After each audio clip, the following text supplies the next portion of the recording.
Bonjour à tous, c'est Majora et je vous retrouve aujourd'hui pour une nouvelle vidéo. Alors aujourd'hui je vais vous parler du Masonic Tarot, donc le tarot franc-maçon, le tarot maçonnique, voilà. C'est un tarot que je n'ai pas acheté, je l'ai hérité en fait de ma grand-mère que je n'ai malheureusement pas connue. Et ça fait un petit moment que je l'ai en fait et qui traîne un peu de ça, de là sur mes étagères. Et j'ai décidé que j'allais le vendre et avant de le vendre je voulais quand même vous le montrer en vidéo histoire de pouvoir voir ensemble les cartes. Alors la boîte se présente comme ceci. Donc c'est une boîte qui est assez vieille, hein, donc type talkbox, c'est pas une boîte en dur. C'est un tarot qui est assez vieux et rare, et comme vous pouvez le voir qui date de 1987 et en plus qui est fait en France, ce qui n'est plus trop le cas des tarots maintenant qu'on peut voir en France ou alors assez rarement. Donc malgré que ce soit un tarot qui soit assez vieux et qu'on ait depuis assez longtemps, on va dire, dans ma famille, il est en très bon état parce que je pense en fait ma grand-mère n'a vraiment pas dû beaucoup l'utiliser parce que de toute façon quand je l'ai ouvert en fait les cartes étaient déjà dans le bon ordre. Comme vous pouvez le voir, il y a dans la boîte un petit livret qui est en deux langues, donc il y a un côté français et quand on retourne il y a un côté anglais. Et à l'intérieur, il y a en fait tout simplement la signification, mais surtout principalement des arcanes majeures. Pour les mineurs, on a vite fait une description sur valet, cavalier, reine et roi. Et puis à côté, on a 1, 2, 3, 4, 5, 6, 7, 8, 9, 10. Donc c'est pas vraiment un tarot que je recommanderais évidemment pour les débutants, mais plutôt pour les collectionneurs. Ensuite, il y a deux cartes de présentation. Donc là, on a d'autres œuvres par Grimaud. Et là on a juste une petite carte de présentation vite fait pour le jeu. Alors étant donné que ce n'est pas un deck que j'ai utilisé ni un deck que j'ai envie d'utiliser, je vais aller assez vite. J'ai pas grand chose à dire sur chacune des cartes, c'est vraiment juste pour vous les montrer et pour vous montrer l'état du jeu si quelqu'un est intéressé à l'acheter. Le dos est comme ceci, donc il est réversible, bleu, assez sobre, voilà, il n'est pas hyper fantastique. Et donc voilà pour les cartes. Donc on est sur des images qui ont du doré sur chacune des cartes. Je ne sais pas si ça se verra beaucoup, mais tout ce que vous voyez là en fait, c'est il y a du foil doré en fait, donc ça ressort un peu et c'est brillant du coup. Là on peut le voir au niveau du genre de pendentif, je sais pas ce que c'est. Au niveau du pommeau de l'épée aussi. Donc on est sur des imageries qui sont très surchargées, enfin de mon opinion. Il y a beaucoup de symbolisme, beaucoup de symboles alchimiques et de symboles de la franc-maçonnerie que je ne connais pas forcément.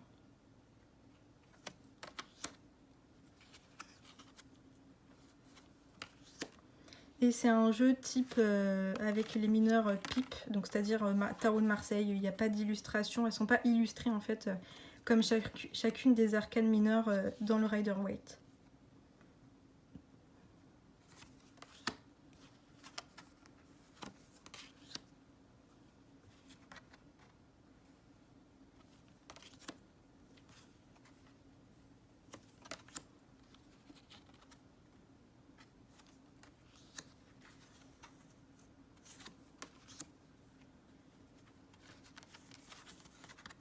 Donc c'est un jeu, je pense, qui pourra plaire à beaucoup de monde, surtout aux gens qui s'intéressent à tout cet univers. Mais ouais, moi c'est pas vraiment mon cas, donc bon, c'est un joli jeu, mais c'est pas...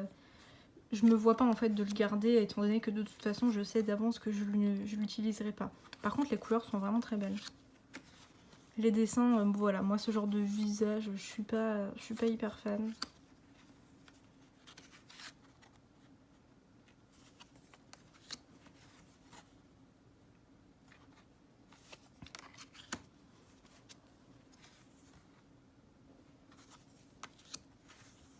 Et donc pour les mineurs, on va avoir en fait le symbole qui se répète avec quelques petits éléments en plus, mais ça reste très simple.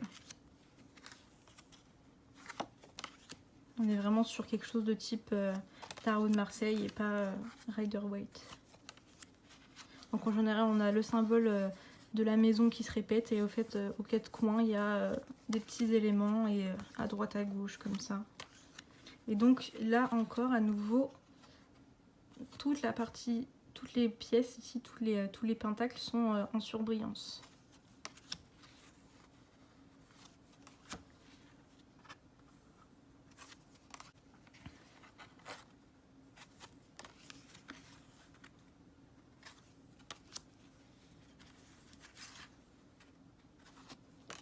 Maintenant les épées.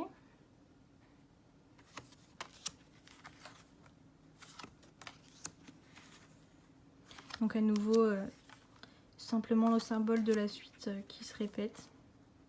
Avec toujours le doré, hein, ici, là. Donc là ça va être le pommeau des épées, les petits symboles, le cadre.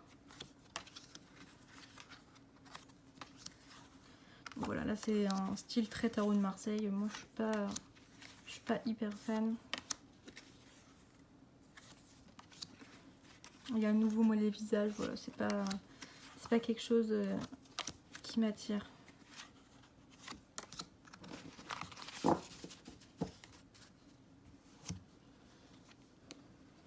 Donc là les coupes qui sont illustrées très bizarrement. J'avoue que je comprends pas trop le symbole de la main, mais pourquoi pas.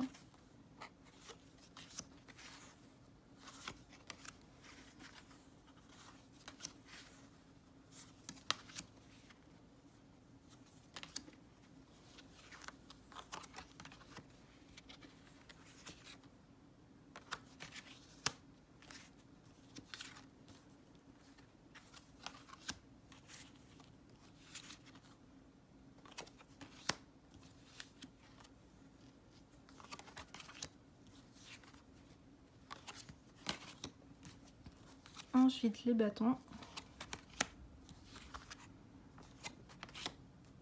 Avec là on voit bien le bâton qui sont associés à l'élément feu. Avec ce fond. D'ailleurs, ouais, chacune des suites a un code couleur en arrière-plan. Donc jaune pour les deniers, la terre, bleu pour les coupes, l'eau, la rouge pour les bâtons. Et je suppose que ce sera peut-être un autre genre de bleu pour l'air. Bah oui, je suis bête, on a déjà fait en fait les épées, donc oui, bleu pour l'air.